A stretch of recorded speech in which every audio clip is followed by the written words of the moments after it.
Welcome to Reimagining Company Culture. Today on our show, our guest is Brian Femminella, Co-Founder and CEO at SoundMind. Brian, how are you? Good. How are you? It's so nice to be here. For us, it's an early Tuesday morning. For you, it's early afternoon, but it is wonderful to be here. And I'm excited to share, a little bit more about what we do at SoundMind with you. Yeah, I'm really excited to learn more about you and your experience and your why behind starting SoundMind. But to start off, I would love to hear about a little bit about yourself, pronouns, and what has recently brought you joy.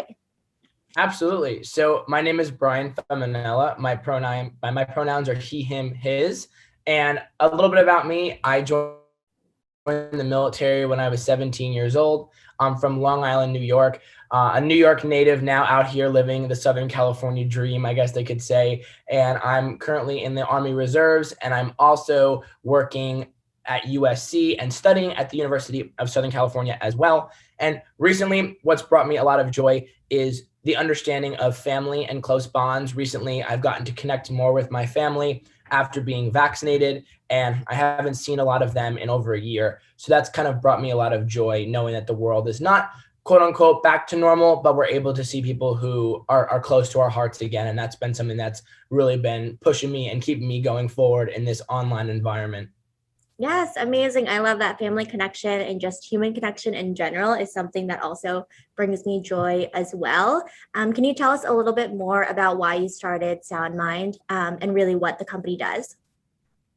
Absolutely. So, as I said, back when I joined the military, I got close with a few other younger people. There was only very few of us who were 17 years old who, took that drive to join the Army before we turned 18. And during our boot camp experience in Fort Jackson, South Carolina, we got to really build a close bond. We became what we call battle buddies. And, after, our service time together, I had the opportunity of going to, an academic university like USC, whereas some other of my colleagues had to go overseas to whether it be certain missions or just with their units.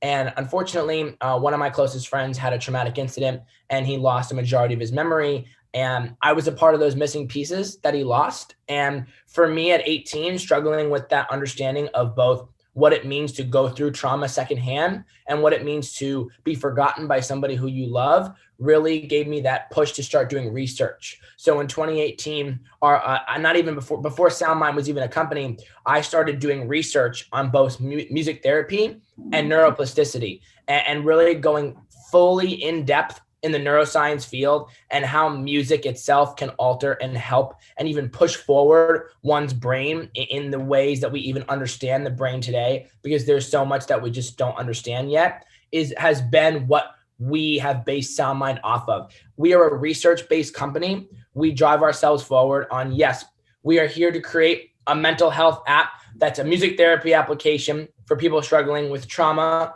anxiety, and more specifically, post-traumatic stress disorder. And with that, we really make sure that we create these sonic music profiles for the user that allows individuals to create a positive association experience, but that is all driven from research that we've done both, outside of SoundMind in our academic institutions, and have been able to share that research across the world. And, back to the original question, that's really where we started. It's with our research, and what we continue to do each and every day is drive that research forward.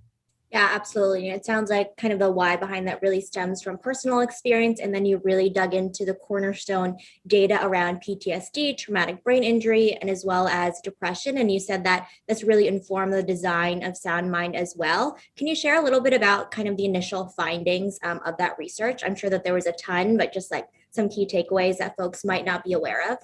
Sure. I think something that I didn't even recognize is a lot of people who have traumatic, whatever experiences or have been diagnosed with PTSD, a lot of the music that calms them down comes from where they're from.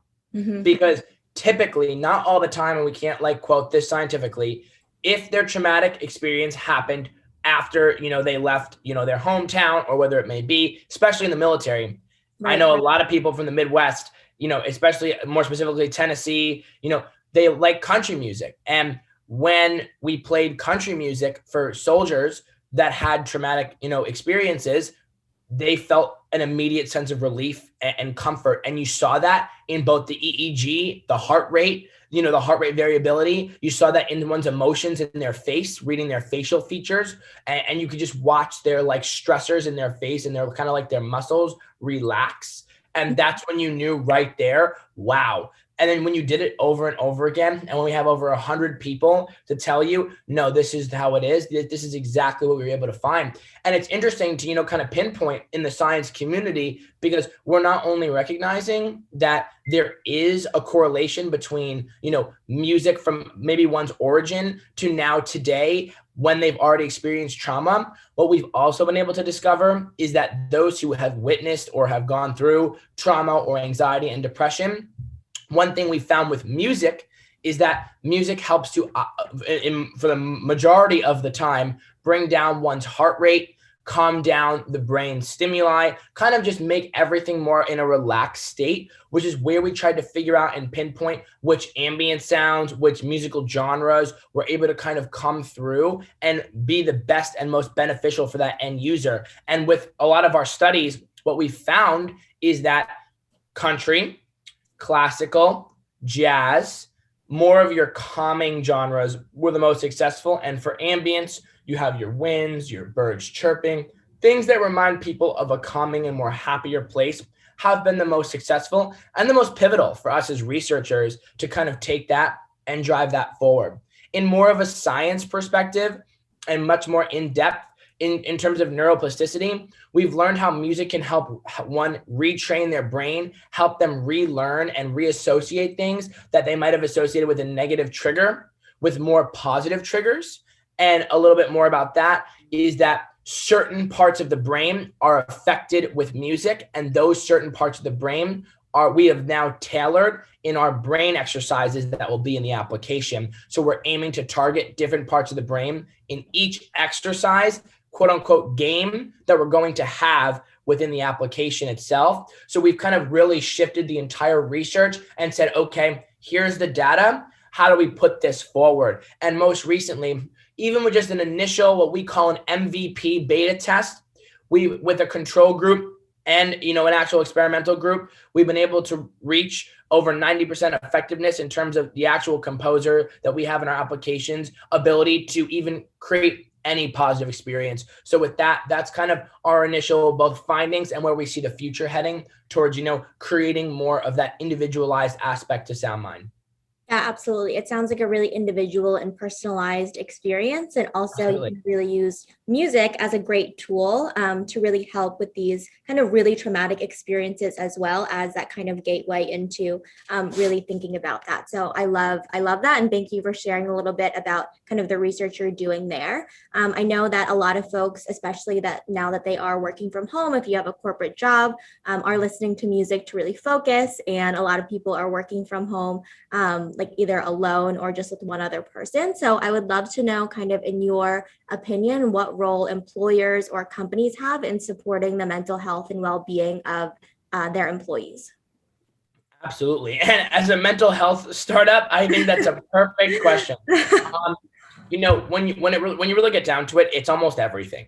I think that employers, especially with the pandemic we have, need to be more cognizant of what one is going through and not just be like, oh, did you not get your work done today? All right, like, let me threaten to fire you. Like, that's not the approach you need to take. You need to take an approach of, just because, Christina, per se, might not be, open to sharing her mental health, experiences at this moment, doesn't mean that she's not going through something.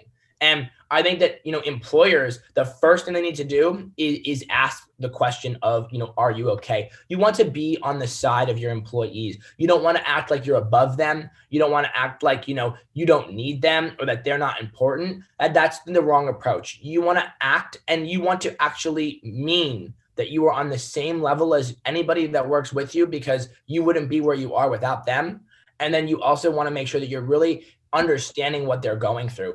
I think that companies really need to have in place, whether it be mental health resources that are covered by the company, whether it be things like SoundMind one day, or whether it be things, like other mental health apps that are already out there that need to be accessible for free to their employees, because maybe people are struggling. And this is one thing I talk about, especially in the military. People are struggling in silence. And maybe they're not want to talk to the CEO or their boss. That's okay. But having those resources available to them, that is a whole lot different. That can make a whole difference in someone's life. I also believe that we as employers should have a system in place of checking in.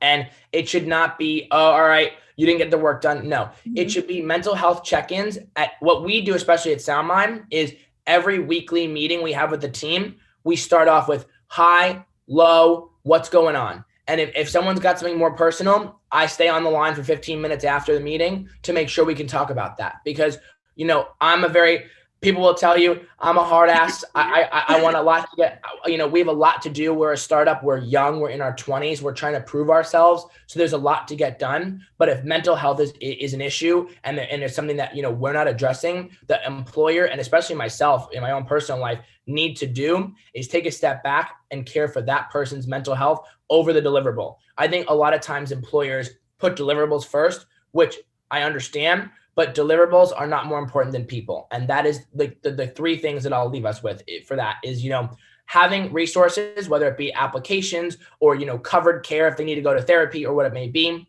having open discussions about what's going on in one's life, what they want to share, making the team, especially if you're a startup, feel more like a family than it is a workspace. And the third thing I'll leave you with, like I said, is really making sure that the person is not just another deliverable, that they're an actual human being and they're felt like that and they're felt respected for what they're going through. And that's kind of how employers should really take on the mental health crisis, especially that we just experienced a global pandemic and we're still going through it, but people are not ready for global pandemic number 2, which is the mental health crisis. And that's what we need to get ready for. Yeah, absolutely. I completely agree. And something that we talk about at AllVoices all the time is building trust with employees and not having the employee have the onus on them to share their personal experiences, what they're dealing with mental health wise, the trauma that they're bringing into work every day. It's really on kind of everyone in the organization to build that culture of feedback and authenticity, like you were talking about, because there is a difference in saying something and meaning it and saying something just to say it and just check a box.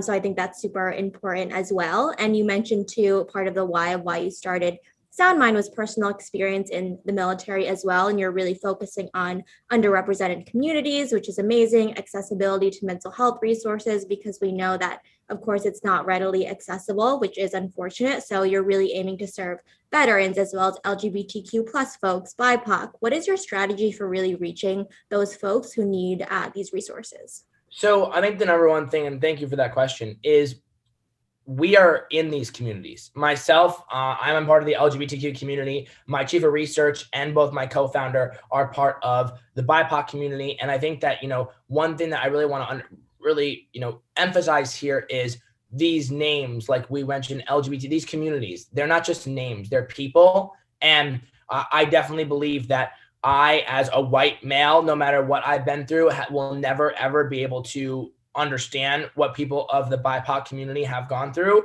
And like the same thing, for myself in the LGBTQ community, I don't believe that people who are outside of our community truly understand. So I'm very cognizant when we talk about this question, because I don't like to say, especially as, the head of a company, oh yeah, we're going to target people of, these communities because we just want to get more users. And that's not who we are. So for us, our approach to really reaching out to these people is breaking into the communities that we're already a part of. Mm-hmm. And for myself in LA, I'm sure you've heard of the Trevor Project. That's a big community that we're really trying to break into for the LGBTQ community, and kind of really emphasizing in that space for any of the underrepresented communities like veterans you've mentioned. We really want to go through either whether it be the VA, whether it be rehabilitation facilities for other people, whether it be child abuse homes, whether it be social work. We want to make sure that we're reaching out to the nonprofits that are already working in this space so that we can partner with these nonprofits.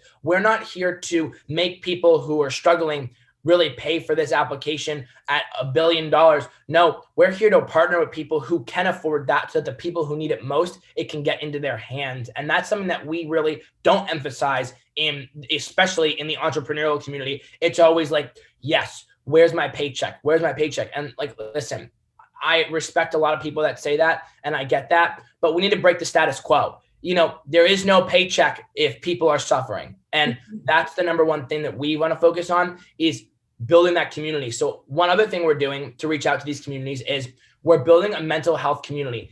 As you can see, our application is not live yet. So on our social medias, whether it be our Twitter or our Instagram, we're really fostering that community. We're building the conversation. We want people to be involved. That's what we're really trying to do now, is have people feel comfortable and to trust us and to let us have certain talks. Like my co-founder is going to be starting LinkedIn Lives and talk about different things. Like that's what we want to do now. And throughout our process at SoundMind is really foster a community where people within the underrepresented communities feel comfortable enough to join who we are and know we're not just another brand name that wants your money. We're a community of people that care. And that's, the best, approach that we have. I really like that, a community of people who care. And it sounds like you are extremely passionate about this as well, which I definitely appreciate, especially as the leader and co-founder of a company, motivating folks to really be invested in this work too. And purpose-driven, especially now, is something that so many folks are looking for in their jobs as well. And it sounds like there's a lot on the roadmap as well for SoundMind as you think about launching, as you're fostering this community.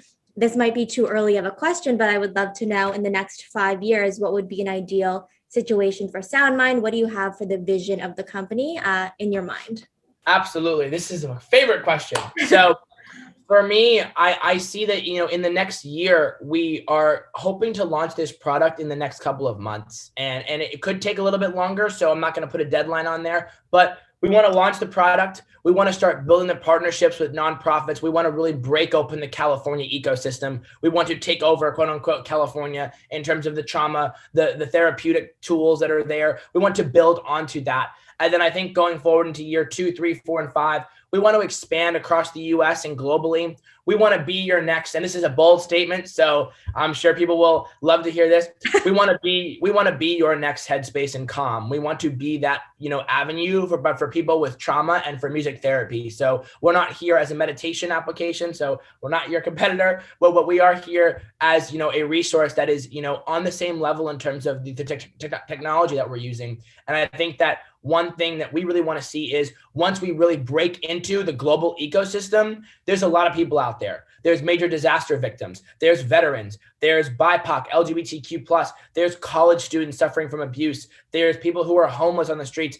It can go on and on. We want to crack open these ecosystems that are, quote unquote, forgotten. And moving past that and moving forward, we want to also run a speaker series. It has been my dream to get out there, to go to different states, to go to different countries and speak about mental health. We want to make SoundMind not only a mobile application, we want to make SoundMind a vision and a community that lasts a lifetime. And with that, I really see our company not only growing on a B2B scale with nonprofits, with partnerships with the VA, with partnerships with larger mental health organizations, but on, a more of a speaker, perspective. We want to bring in speakers. We want to travel. We really want to have SoundMind be a place where you can come to different events that we have and talk about mental health and have it be an open conversation. And, we want to really drive home both innovation and research and technology. And by doing that, it's driving our product all the way up as we can in the market space and, really building our revenue and building our sales, but also building the conversation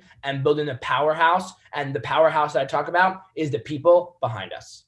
Yeah, absolutely. I love the idea of manifesting and thinking big as well, especially when you're passionate about something and you're trying to break into this industry and offer a really necessary resource to a lot of folks and communities that you are talking about as well. Absolutely.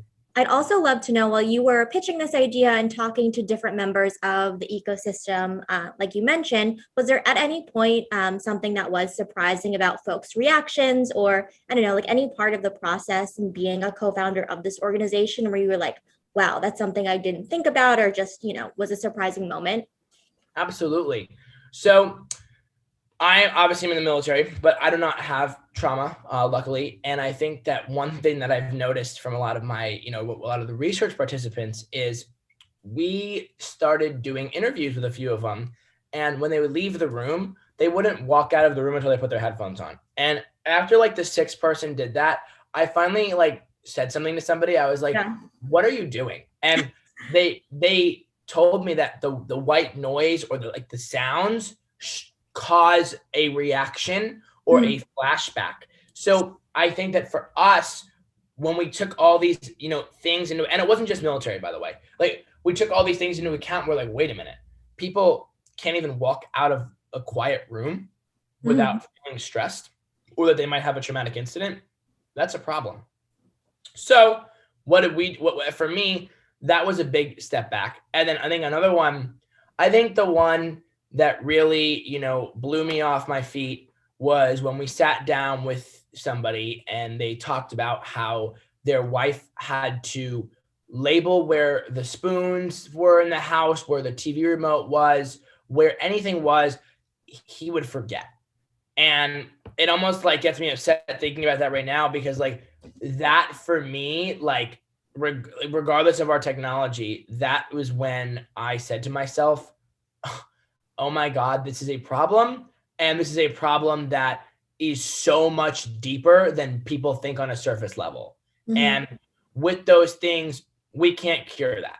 And we're not here saying we're going to cure your trauma. But the one thing that I am here to say that we have taken and really learned from a lot of our different individuals, and I could sit here for hours and tell you the stories that have moved me to keep going.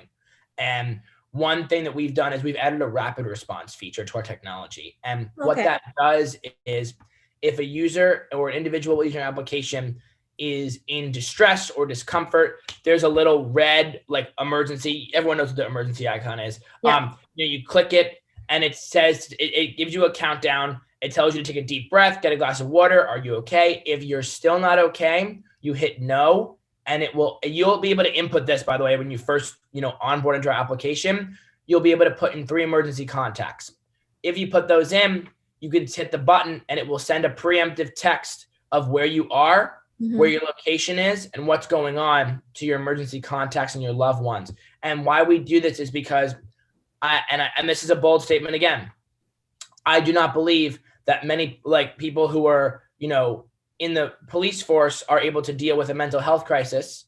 And I also don't believe that 911 needs to be called every single time. And I think that also makes people experiencing trauma stressed out, because, there's bills associated with getting an ambulance, and there's medical expenses, and there's just things like that. And I think that also, just on a very simplistic level, you don't need to always go call 911, because what you just need is, a different way. So what we're testing out and what we're really trying is this rapid response where you hit it, your emergency contacts are texted your location, etc. They can then call you, whatever it may be. But also simultaneously, once you hit that button, your most favorite playlist, or soundscape as we call it, plays.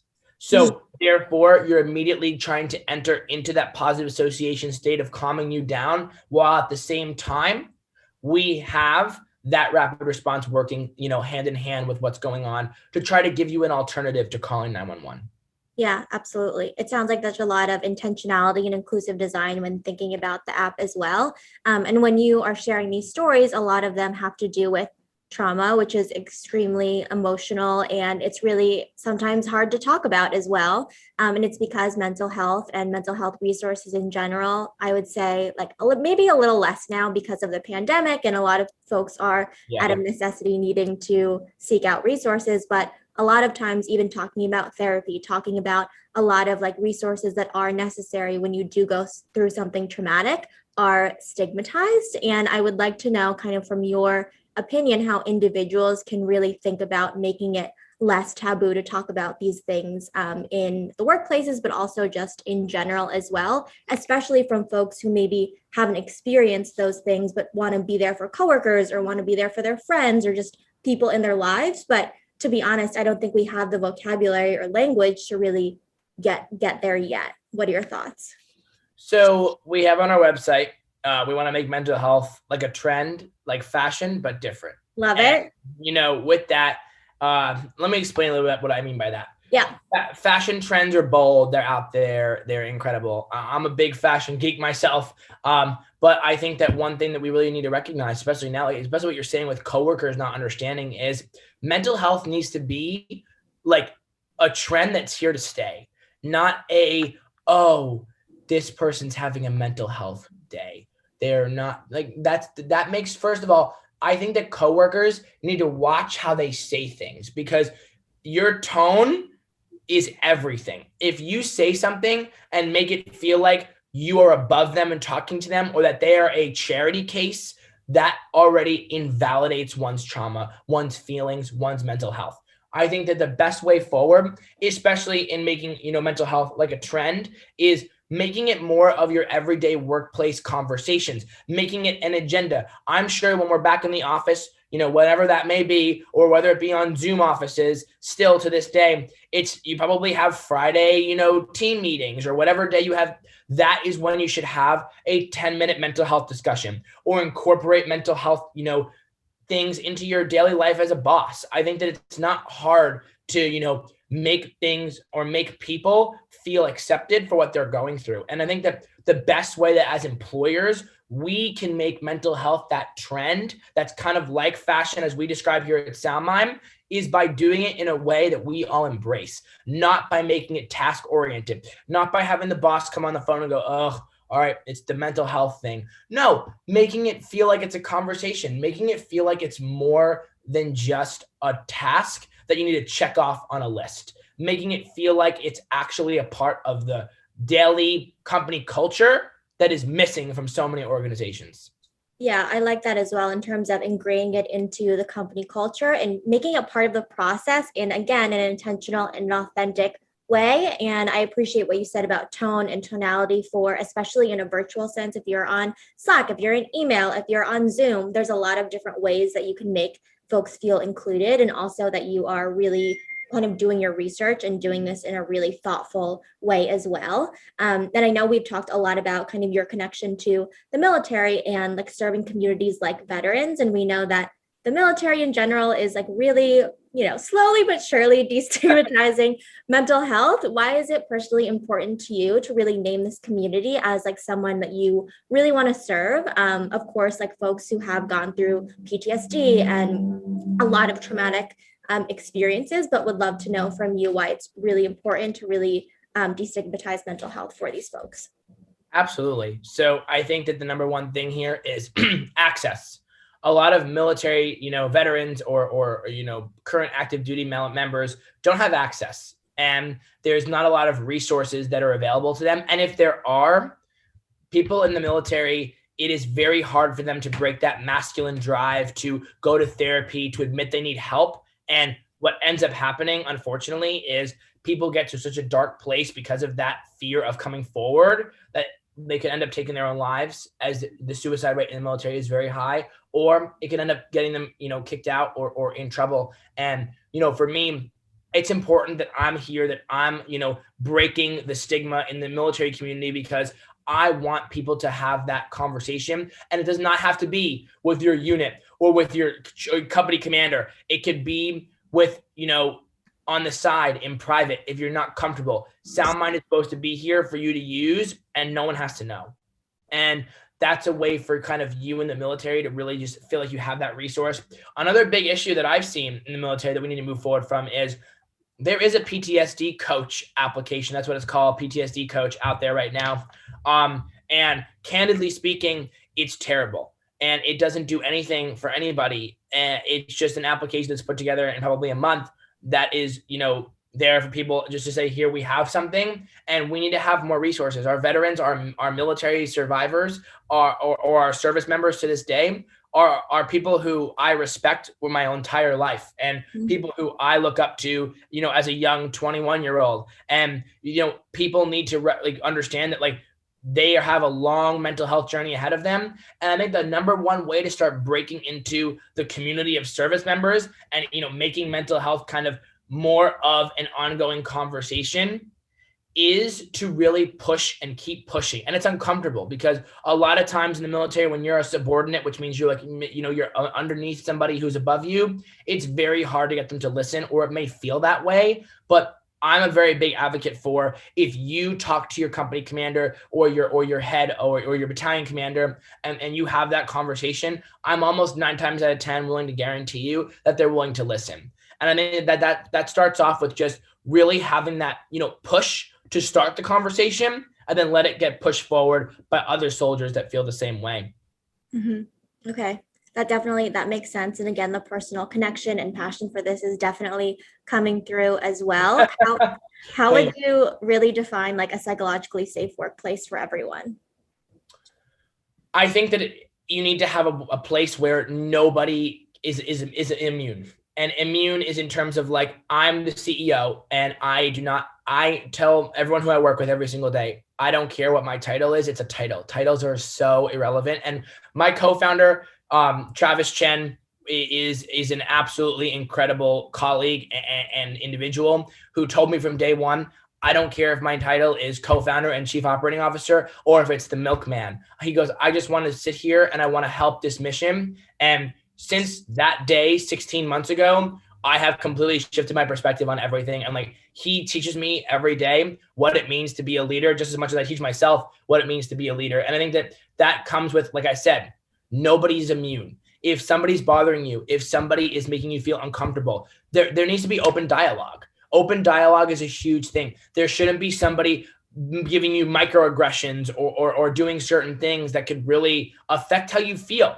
And again, in a startup especially, it's difficult. You're going to be stressed. You're going to want to pull your hair out half the time. There's going to be incredibly high emotions. But the way to deal with that is that's okay. That's normal. It's going to happen. You can't avoid that. But to create a psychologically, sound workplace, all you have to do is be transparent. And that's easier said than done, but it starts off with holding every person accountable. And I'll tell you right now, like I said, I learn every single day. And my chief of research, here at SoundMind, one thing she tells me, right, is, there's obviously a lot going on in the Asian American community right now. And I can't even imagine and I don't understand. And no person who is not of color understands what they're going through. And she explains to me, how when I really want to support and be there and be an advocate, but how can I do that if it's like sometimes like I'll really go to support and the way I'll make a comment on an Instagram post or something will not be,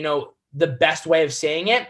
And she'll call me out and she'll tell me like, no, this is not how to respond to this. Like, and that's what I appreciate. This isn't about, me saying, no, I don't care what you think. No, it's about, you don't know everything, no matter who you are in any workplace. It's about being open to understanding your flaws, being transparent to everybody, and being not invincible. You're not invincible. And if you have a workplace where somebody or a group of people are invincible, there will always be psychological deficits. And that's what we have to change.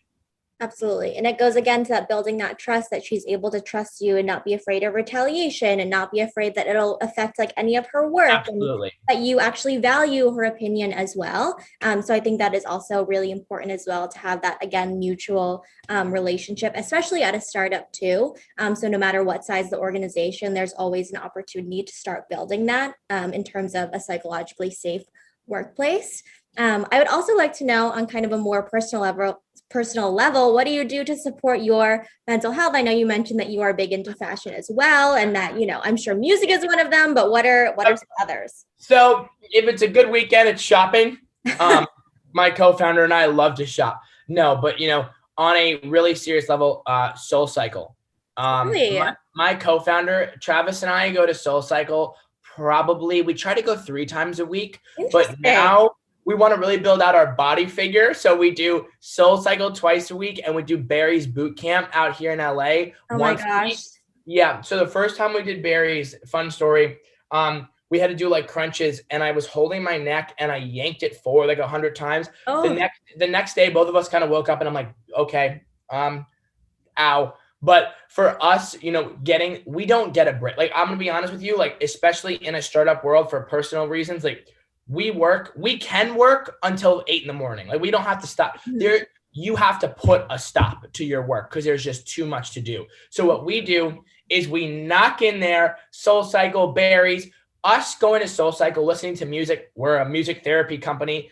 That's what gets us going. That we go out, Travis and I also both tried to go to nice dinners. And what I mean by a nice dinner, I mean not ordering McDonald's and bringing it in for the night, just going out to sit down, once a week or going out of the house, going for a long drive. that's for like what we do as a company. And we have a really good relationship. And, in terms of, my personal self, I love to, spend time with, my close friends. I love to, really, just talk about my feelings sometimes when I don't get to do that during the week as much because it's just such a busy week. I love going to SoulCycle. I love hiking. And my number one thing, which it's hard to say nowadays, but I love traveling. And I love to get on a plane, go here, go there. It just makes you feel like you're exploring the world that you are gifted to be on. And for me, with all these things combined, that's what really gets me going in terms of mental health. And on a typical average work day, what my one boost to my mental health each day is I get to FaceTime my parents. I try to FaceTime them once a day. They're over on the East Coast. Oh, what a good son.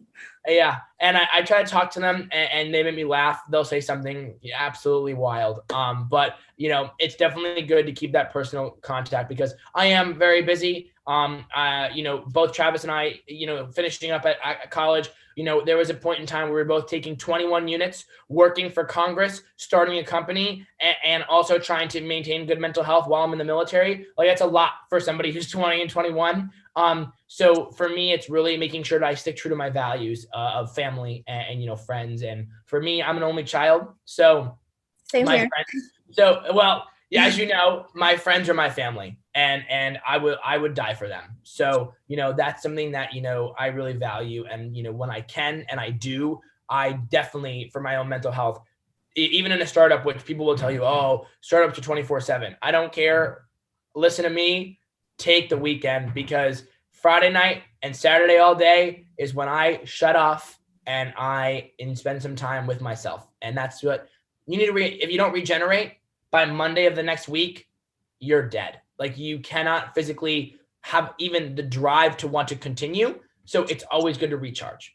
Yeah, absolutely. You need to factor in that time to recharge as well. Like everybody has crazy schedules, and it's good to know you also take the time to spend quality time with your co-founder as well, since it can be all business all the time as well. Is there anything else you would like to share with the folks who are listening right now in terms of what you're doing at SoundMind, or just like things that you hope they take away from the conversation before we hop off?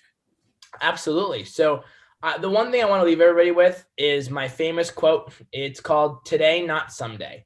And I believe that if you have a vision, if you have a dream, if you have something going on, do it today because, you put things on the back burner. You say, well, I'll do it sometime. I'll do it someday. No, today, because today is the day that you're going to wake up and you're going to change the world. And there's going to be a lot of people in your life that are going to tell you that you can't, that you won't, that you aren't smart enough, that you don't know what you're doing. And I want you to take all of that in, turn around, say thank you, and keep going. Because to this day, people will reach out to me who I haven't talked to in over 5 years, and they'll be like, I'm so proud of the work you're doing. No, you're not. You just are seeing that I've been able to do what you said I couldn't. And I think that for anybody in this world, respect yourself first and know that you are important, and whatever you want to do is the most important thing, because you do not have to work at Google and make $400,000 a year to make a difference in the world. It matters about what you find your most successful career path. You go down that path. And for me, it's definitely been a joy to be a part of a mental health community for, over 2 years now and start my own company. And there's highs and lows. For anybody who's starting a company, I'll tell you, every day is going to have a major low and a major high. And you have to absolutely just take that and drive it forward. And, on a personal scale, mental health right now is at an all-time low for a majority of the globe. And all I can tell you is vaccines are here. Make sure that you get vaccinated. Tell your loved ones that you're on the way. If you're going to travel safely. And here at SoundMind, we promote, a company culture that revolves around people who we are. And we've picked a team of people that all care about the same vision. And that's creating a more equitable world that revolves around more accessibility and access to new and creative technologies for mental health. I hope that you guys will follow us on our journey. All of our social medias are at soundmind.app. And our website is www.soundmind.app. And again, just to kind of list out my executive team, I'm Brian Femminella. I'm the co-founder and CEO. My co-founder's name is Travis Chen. My third co-founder is Jack Zimmer. My chief of research is Sonia Soni. My chief of product is Jason Silberman. And my head of marketing is Jonathan Joey. And those are the guys that really make this all possible. So thank you to you guys for allowing me to do this every day. And to everybody out there, thank you for listening. And also, if you have any questions about SoundMind, feel free to reach out to us on our social medias or reach out to me. I'm sure they'll be listed somewhere. But also, the final thing I'll leave you with is believe in yourself, because you can do anything. And, we live once, so live it the way that you do in your dreams, because that's the most important way to live. But thank you. That is a great hopeful note to kind of leave us with. Yes, all of your kind of socials and how you can get in contact will be linked in the bio here. But thank you so much to our guest, Brian Femminella over at SoundMind, for sharing your insights and kind of your why for starting the company as well. We really appreciate it. At AllVoices, we believe in the empowerment of employees to speak up. Creating a place where employees feel they can speak up is a need to have in order for everyone to succeed. Amazing. I asked you to stay on for just 2 minutes because the video kind of froze during the beginning part where you just introduced yourself. Do you mind if we just redo that question really quickly? Absolutely. Yeah. Okay. Everything was amazing. I just wanted to make sure because it was frozen and I couldn't hear you for 2 seconds. So I'm just going to redo that one question and then I'll give you the time because I know you have a COVID test. No, that is totally okay. You're good. Okay. Amazing. Welcome to Reimagining Company Culture. My name is Christina Giordano. I'm a partnerships manager here at AllVoices. And today our guest is Brian Femminella, co-founder and CEO at SoundMind. How are you, Brian? Good. It's so great to be here on Tuesday morning for us on the West Coast, but it's wonderful to be here and I'm excited to share all about our mental health journey here at SoundMind. Amazing. We're excited to learn more. If you could start off by telling us a little bit about yourself, your pronouns, and what has recently brought you joy. Absolutely. So as you stated, my name is Brian Femminella. I am the co-founder and CEO here at SoundMind. My pronouns are he, him, his. And what's made me happy recently, 100% the fact that my parents got vaccinated today. It's been a long time coming and I am thrilled that they are finally vaccinated so I can go see them soon. I've had to travel here and there to go back to university and also to be able to, continue working on my startup. So I haven't been able to see them as much. So it's definitely brought me joy to know that, some of our family is getting back together, whether it be, with masks or eventually without once we're all fully vaccinated. But that's definitely what's brought me joy, seeing the world kind of come together again in that sense. And a little bit, about me. I'm originally born and raised on Long Island, New York. So I'm a New York native. And now I'm currently out here in Los Angeles, where I now consider myself a Los Angeles baby. And I am a current USC Trojan, so fight on to my Trojans. And I am really been working in the military since I was 17, where I started my experience in Fort Jackson, South Carolina, which has led me to kind of my passion behind SoundMind, which we'll get into a little bit later. But right now, I'm out here in California working on SoundMind every day, studying, both cybersecurity and political science and finishing that up at USC. And working on my mental health journey. So it's great to be here and I can't wait to share with you a little bit more about what we do and what our vision is for the future at SoundMind.